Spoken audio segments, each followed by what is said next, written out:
Je suis Clotilde Dussoulier et vous écoutez l'épisode 205 de Change ma vie, bonne résolution et perfectionnisme.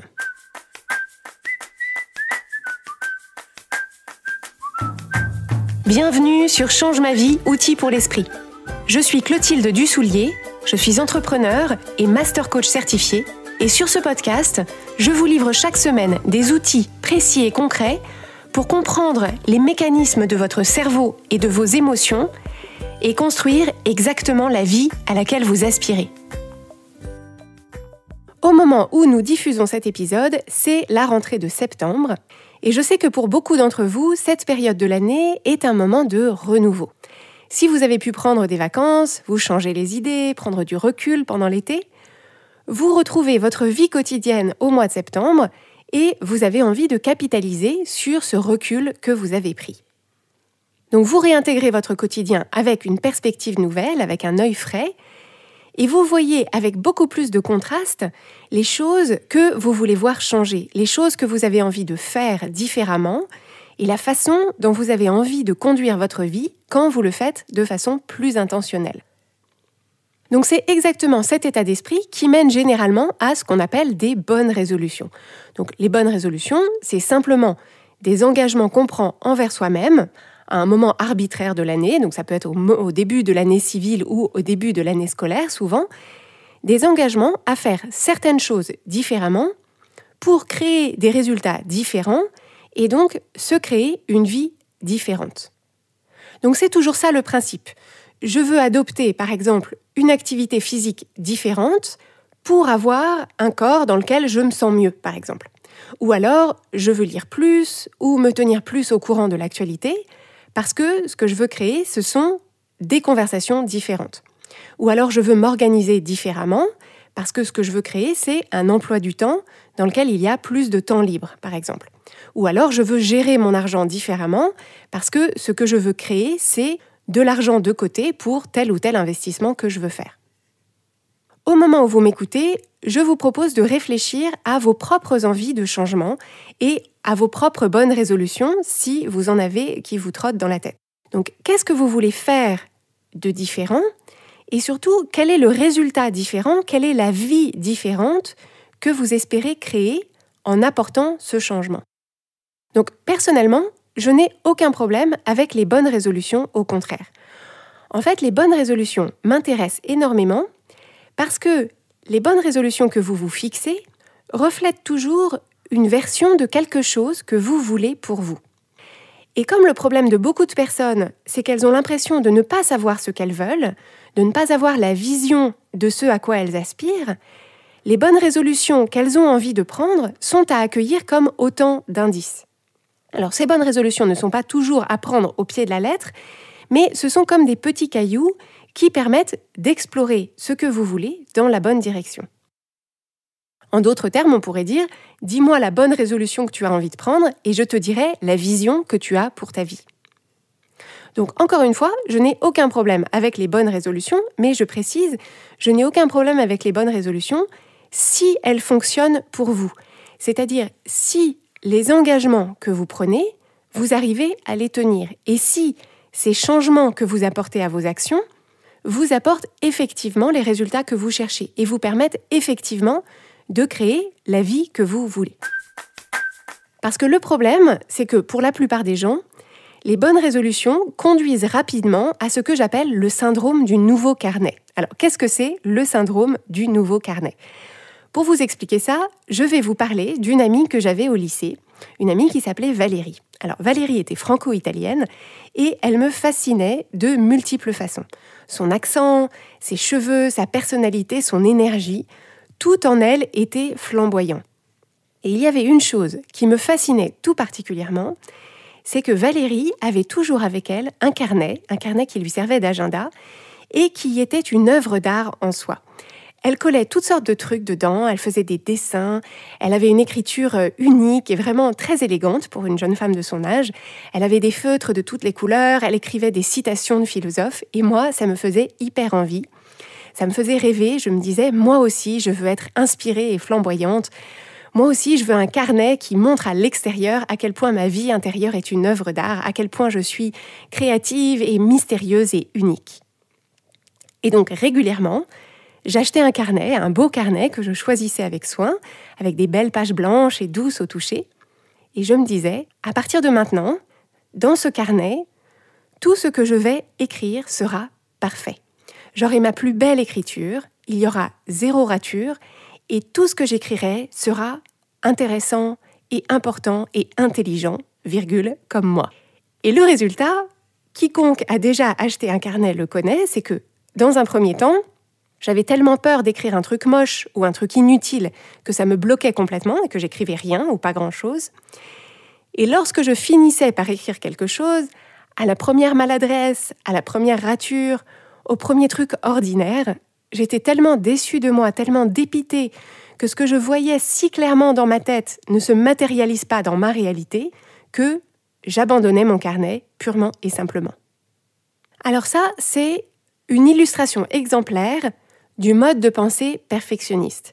Le mode de pensée perfectionniste consiste à penser « si ce que je fais n'est pas parfait, alors ça n'a aucune valeur. Et si ce que je fais n'a aucune valeur, alors ça ne sert à rien, donc j'arrête tout. » Si vos bonnes résolutions ne donnent pas les résultats que vous voulez, c'est-à-dire si les engagements que vous prenez pour changer vos actions ne sont pas suivis d'effets, si vous abandonnez, si vous passez à autre chose, c'est sans doute ça qui se passe, c'est sans doute le syndrome du nouveau carnet.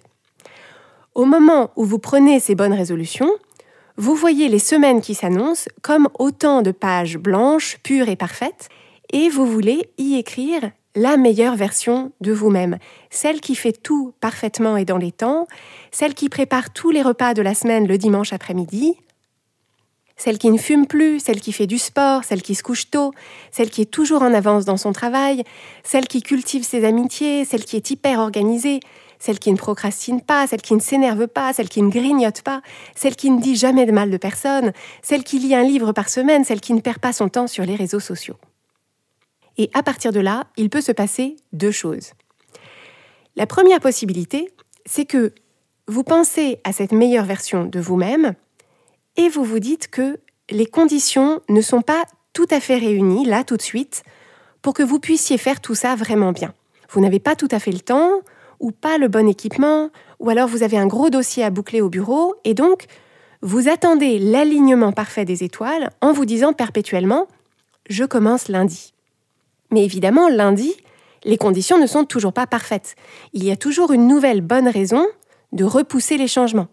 Donc vous continuez à rêver à ce futur proche où vous serez prêt ou prête, où tout sera en place pour que vous puissiez enfin être cette personne parfaite, vivre cette vie parfaite que vous imaginez si clairement. Le seul problème, c'est qu'en attendant, aucun changement, ni intérieur ni extérieur, ne se produit. C'est en attente. Mais là où c'est vraiment traître, c'est que, comme vous y pensez, comme vous vous dites vraiment que vous allez commencer lundi, ça vous donne l'illusion d'être effectivement en chemin. Dans votre tête, ce n'est qu'une question de temps, sauf que, comme vous repoussez tout le temps, ce temps est indéfini et donc potentiellement infini. À quoi est-ce que vous pouvez reconnaître si vous êtes concerné par cette manifestation du perfectionnisme ? Alors, ce à quoi ça peut ressembler notamment, c'est que vous accumulez des informations sur ce que vous prévoyez de faire. Donc, par exemple, vous lisez des livres sur la parentalité ou sur la nutrition, vous achetez un livre de recettes de batch cooking et vous achetez des contenants de différentes tailles, vous vous abonnez à un podcast de finances personnelles, mais tout ça reste purement théorique, purement dans le domaine de l'information. Donc, vous y pensez beaucoup, mais ça ne se traduit pas en action concrète. Et pourquoi est-ce que ça ne se traduit pas en action concrète ? C'est le syndrome du nouveau carnet. Ça ne se traduit pas en action concrète parce que vous savez bien que vos actions concrètes seront nécessairement imparfaites, surtout pour commencer, et que forcément, la réalité ne sera pas à la hauteur de l'image parfaite et idéale que vous avez construite dans votre esprit. Et vous anticipez aussi que si la réalité n'est pas à la hauteur de l'image parfaite et idéale que vous avez construite dans votre esprit, vous allez être tellement déçu de vous, tellement déconfite ou déconfit, vous allez tellement vous en vouloir ou vous désespérer de vous-même que vous préférez, et on vous comprend, rester du côté du rêve, là où tout est encore possible, là où vous croyez encore en vous et où vous croyez encore à la possibilité de changer, de faire mieux, de créer mieux. Donc ça, je vous ai décrit le premier scénario des bonnes résolutions. Ce premier scénario, il dit « comme je veux que tout soit parfait, j'attends, je repousse et en attendant, je ne commence pas ». La deuxième possibilité, une fois que vous vous êtes fixé vos bonnes résolutions, donc cette deuxième possibilité qui est tout aussi dommageable dans la poursuite de la vie à laquelle vous aspirez, c'est que vous mettez en place ces changements, donc vous entreprenez des actions de changement, mais vous mettez en place tous les changements d'un coup. Et vous les mettez en place avec des standards tellement élevés que c'est impossible de les atteindre, ou en tout cas très irréaliste, et en tout cas ce n'est pas tenable dans la durée.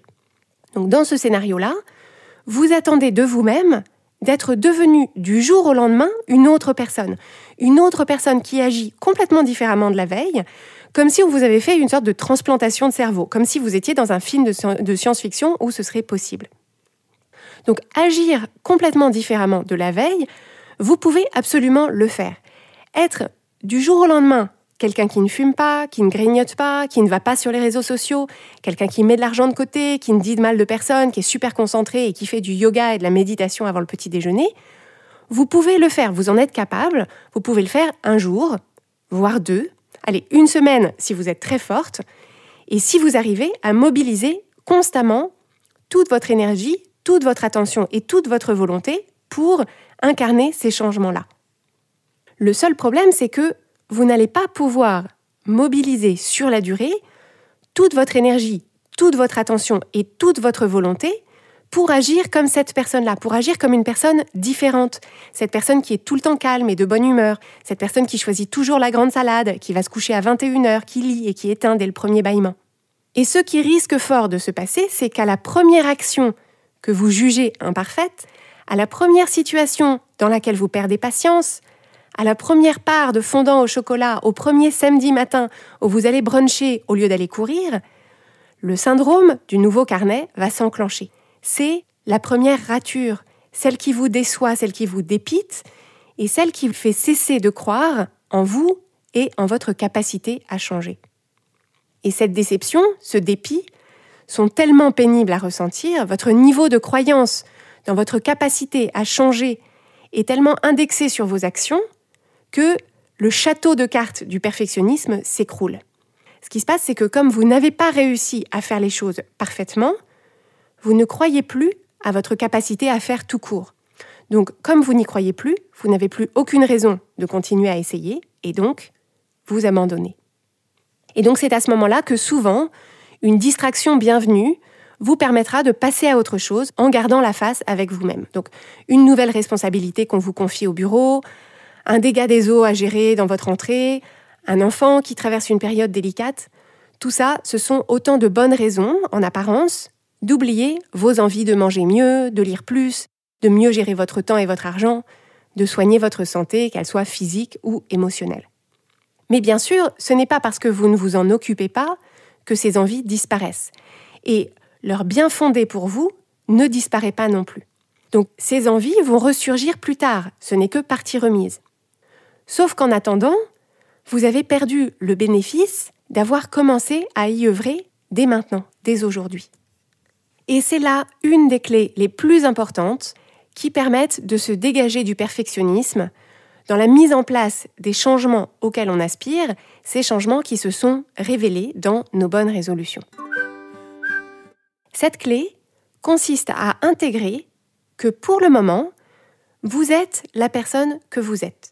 Vous êtes la personne que vous êtes aujourd'hui, vous avez les habitudes que vous avez aujourd'hui et vous faites les choix que vous faites aujourd'hui. Habitudes et choix qui créent les résultats que vous avez dans votre vie aujourd'hui.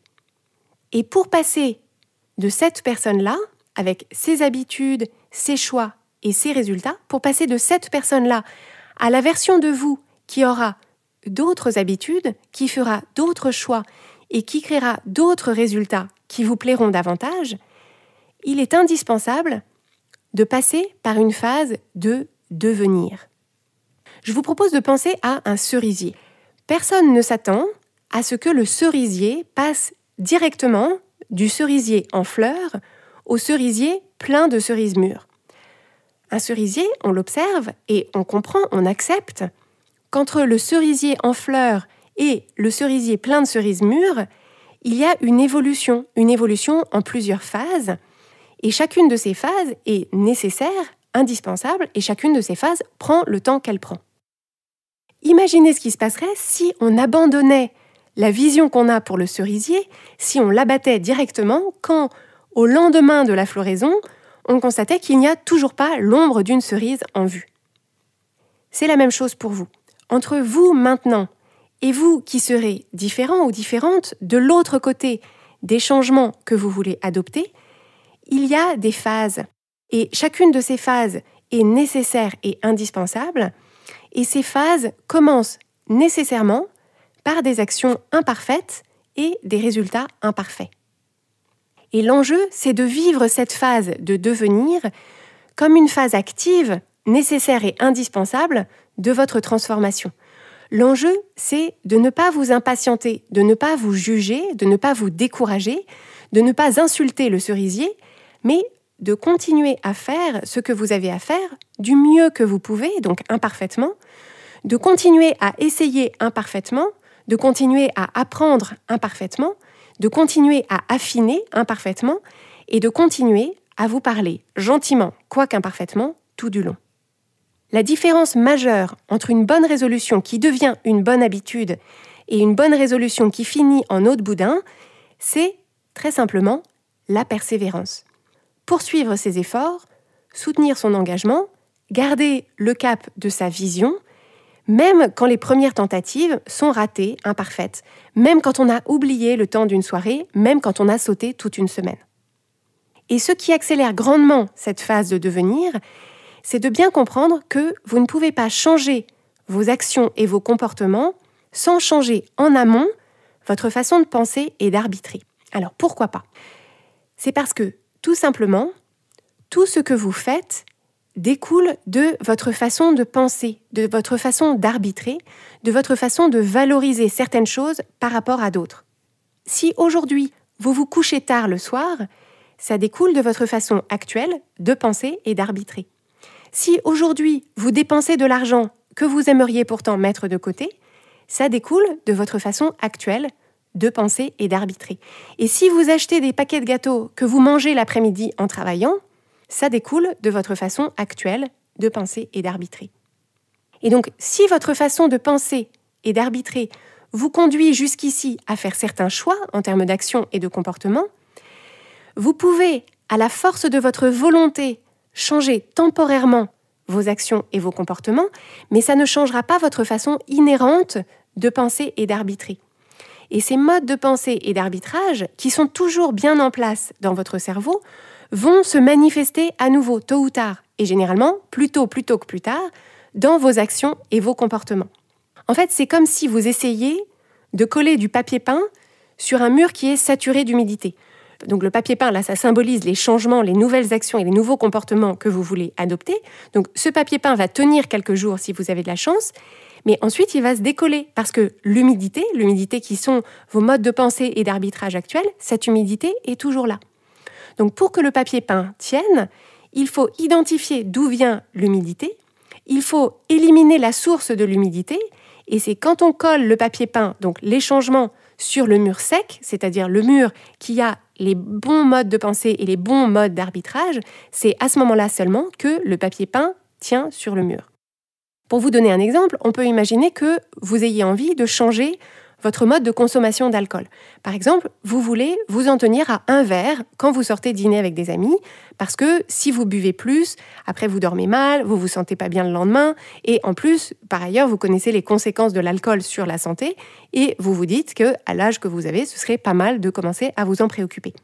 Donc vous allez peut-être réussir, pour le premier dîner, peut-être le deuxième, à ne boire qu'un verre, parce que vous êtes mobilisé, vous y pensez, vous êtes fort ou forte dans cette décision, dans votre volonté.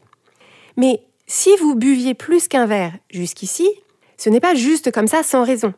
Si vous buviez plus qu'un verre jusqu'ici, c'est qu'à certains moments de la soirée, ce que vous vous dites sur vous, sur vos amis, sur la soirée, sur votre vie, vous conduit à dire oui quand on vous propose de vous resservir et de boire effectivement le verre qu'on vous a resservi. Donc tant que vous n'avez pas identifié ce que vous vous dites à ce moment-là, tant que vous ne l'avez pas questionné et tant que vous n'avez pas choisi ce que vous voulez vous dire d'autre à ce moment précis pour faire un autre arbitrage, celui de décliner le verre de plus ou de ne pas le boire, il n'y a aucune raison de penser que vos actions changeront. Les mêmes causes donneront toujours les mêmes effets et les mêmes modes de pensée donneront toujours les mêmes actions et les mêmes comportements. Et ce qui permet d'apporter ces changements de pensée et d'action de la façon la plus puissante et la plus efficace, c'est de voir de quelle façon ces nouvelles pensées et ces nouvelles actions s'intègrent plus largement à la vision que vous avez de vous-même et pour vous-même. Et c'est là qu'on revient au petit caillou que j'évoquais tout à l'heure, à la façon dont vos bonnes résolutions sont des indices de ce que vous voulez pour vous. Quand vous réfléchissez aux bonnes résolutions que vous avez envie de vous fixer, quelle est la personne que ces bonnes résolutions dessinent ? Quels sont les résultats et quelle est la vie que créent ces nouvelles actions, ces nouvelles habitudes ? La question très importante ensuite, c'est quand vous les examinez sous cet angle-là, c'est-à-dire sous l'angle de la personne que ces bonnes résolutions visent à vous faire devenir et la vie que ces bonnes résolutions visent à vous permettre de créer, est-ce que ces bonnes résolutions continuent à avoir un sens pour vous ? Est-ce que vous confirmez qu'elles sont bien fondées pour vous ? Si la réponse est oui, alors vous pouvez vous appuyer sur cette réflexion pour continuer à peindre ce tableau aussi large, aussi coloré, aussi riche que possible, de la personne que vous voulez devenir et de la vie que vous voulez vivre. Et je vous donne rendez-vous pour l'épisode de la semaine prochaine dans lequel on va évoquer ensemble un des obstacles qui peuvent justement vous freiner dans le développement de cette vision.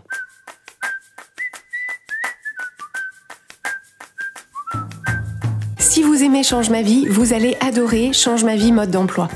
Change ma vie mode d'emploi, c'est le programme de coaching qui va vous donner des ailes pour atteindre tous vos objectifs de vie. Grâce à notre méthodologie unique, nous allons vous guider pas à pas pour développer la vision riche et vivante de ce que vous voulez. Nous allons vous aider à trouver la clarté sur la façon la plus simple et la plus directe de l'obtenir et nous allons vous apprendre à soutenir votre élan tout du long en surmontant les obstacles avec confiance pour vous sentir avancer tous les jours vers la vie à laquelle vous aspirez. Si vous écoutez Change ma vie, c'est que vous savez que vous avez une vie extraordinaire à vivre. Une vie qui a du sens et un impact, et c'est notre mission et notre passion de vous y aider. Je vous donne donc rendez-vous dès aujourd'hui sur changemavie.com/coaching pour avoir toutes les informations.